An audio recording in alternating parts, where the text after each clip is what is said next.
This podcast is a member of the Place to Be Nation family. Visit us at placetobenation.com, the only place to be in your pop culture world.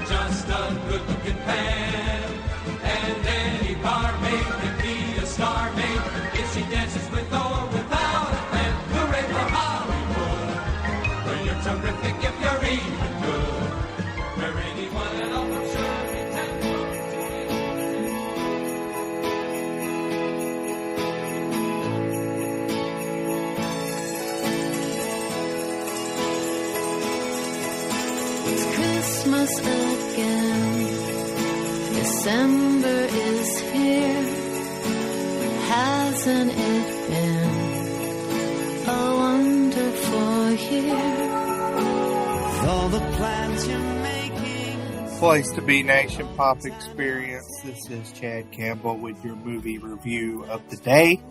Today I'll be talking about Hard 8, originally titled Sydney, which is the debut feature film from one of my favorite filmmakers of all time at this point, Paul Thomas Anderson. As we're getting into the award season, of course, Paul Thomas Anderson's latest movie, One Battle After Another, is the odds-on favorite to win the Best Picture Academy Award. But I thought it'd be interesting to look back at his first feature, and I gotta say, it's probably a little disingenuous and unfair to Hard 8 to say that it's Paul Thomas Anderson's worst movie. I think it is. I do think there's some other contenders. Inherent Vice is one that's never fully connected with me. Even Licorice Pizza, I know, is pretty polarizing, even though I personally enjoy Licorice Pizza a lot. But so I would put Hard 8 at the bottom, but that's not to say that I don't think it's a great movie, because I do think it's a low key great movie. And it really shows a lot of confidence that Paul Thomas Anderson had as a filmmaker, as a 21, 22-year-old, making this film. It debuted on the 1996 Sundance Film Festival, and then got still a very limited release, but more theaters picked it up in 1997.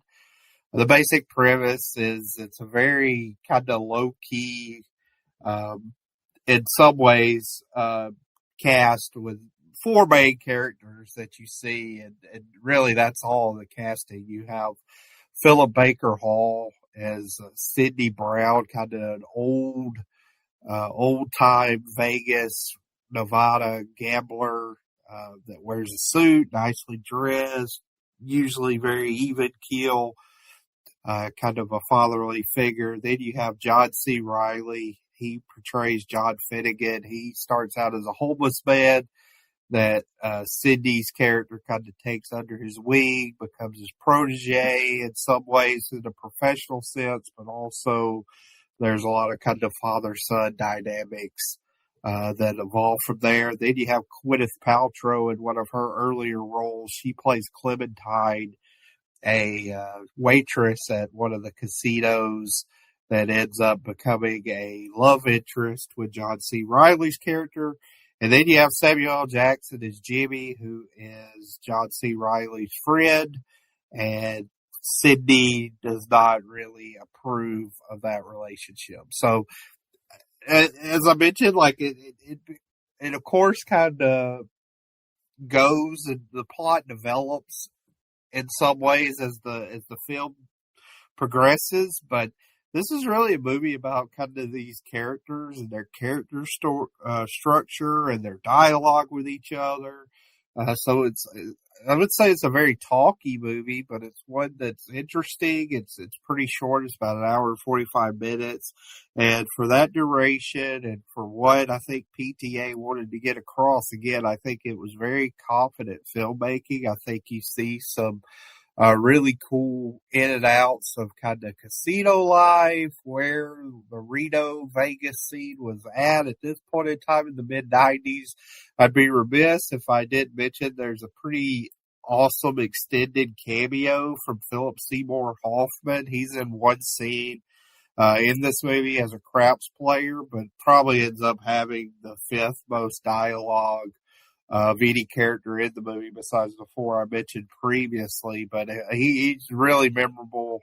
Again, in one of his earlier roles, he would have filmed this, I would guess, before he filmed Twister even. So real early for Philips Seymour Hoffman, who of course becomes synonymous with PTA in his later filmography. But I think if you compare this to some of the other great directors and contemporaries, such as like a Christopher Nolan, like, is this more higher profile than The Following? Sure. But I think it's more confident filmmaking. I think it's better. I think The Following's a very admirable kind of first film on a shoestring budget that Nolan has, but this movie's better. I think if you look at all the directors, even some of those short directors, like look at the first two films Stanley Kubrick made.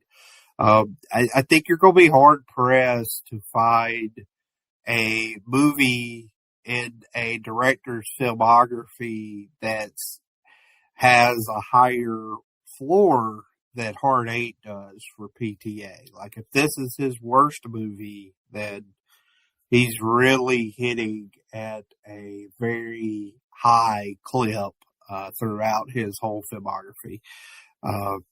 Even, Spielberg has a couple of stinkers I would certainly put below this one. And again, I think your mileage may vary on some of the other stuff on the before mentioned Licorice Pizza, Inherent Vice. I would say those are the two most polarizing other movies of PTA's list, but this one's really good. It's been a while since I've seen it. Again, I keep going back to, I don't necessarily want to call it low stakes, but it does seem, again, that it's more about these characters. It really gives them a shine. I thought Philip Baker Hall and Sidney delivers an excellent performance, and I do think this propelled him into more kind of recognizable roles. Obviously, he's in Boogie Nights, he's in Magnolia, but then he's also like the executive in The Truman Show. So it feels like this kind of gave him more theatrical work.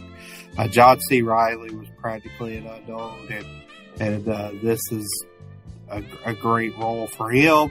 And then Gwyneth Paltrow, I thought, gave a very delightful performance, and it's a really interesting contrast. I actually think to watch Gwyneth Paltrow in this movie and then to watch her performance in Marty Supreme some 30 years later, and to contrast those two performances at the very beginning of her career, now as we reach the twilight of her film career. So overall, I'd give this one a shot.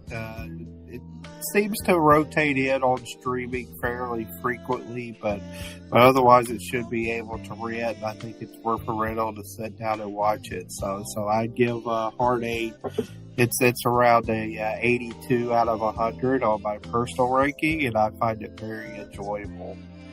Well, thank you very much for joining me today. Until next time, I will see you at the movies.